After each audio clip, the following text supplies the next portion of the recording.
उलमा इकराम और मुआशी माहिरीन ने क्रिप्टो के मौजूदा ढांचे पर 3 ऐसे ठोस एतराजात उठाए जिनका जवाब आज तक कोई क्रिप्टो का माहिर पेश नहीं कर सका। नंबर 1, गरर यानी अनसर्टेनिटी। रसूलुल्लाह सल्लल्लाहु अलैहि वसल्लम ने बायुल गरर यानी ऐसी तिजारत से सख्त मना फरमाया जिसकी हकीकत मुबहम हो और जिसमें धोखे या शदीद नुकसान का अंसर हो। क्रिप्टो मार्केट इतनी गैर मुस्तहकम है कि रात को एक ट्वीट आते ही बिटकॉइन और इसकी कीमतें 30 से 40% गिर जाती हैं। शरीयत ऐसे अंधे खतरे, ब्लाइंड रिस्क की इजाजत नहीं देती जहां सरमायाकार का पूरा माल बगैर किसी हकीकी मुआशी वजह के डूब जाए। नंबर 2, कुमार यानी गैम्बलिंग। क्रिप्टो ट्रेडिंग का मौजूदा अंदाज बिलखसूस फ्यूचर ट्रेडिंग और लिवरेजेस का इस्तेमाल बिल्कुल जुए की शक्ल इख्तियार कर चुका है।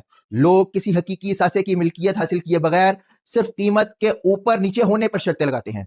इस्लाम का उसूल वाज़ेह है, नफा हमेशा मेहनत, जायज रिस्क और किसी हकीकी चीज की मिल्कियत ऑनरशिप से आता है, ना कि महज फर्जी नंबरों की जादूगरी से।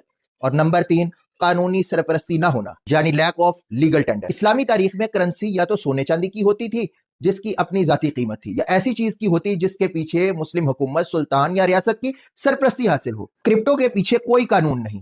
अगर कल कोई ये इंटरनेट का निजाम बंद हो जाए या वो मखसूस ब्लॉकचेन गायब हो जाए तो आप किस अदालत का दरवाजा खटखटाएंगे? वहां आपका कोई जामिन नहीं।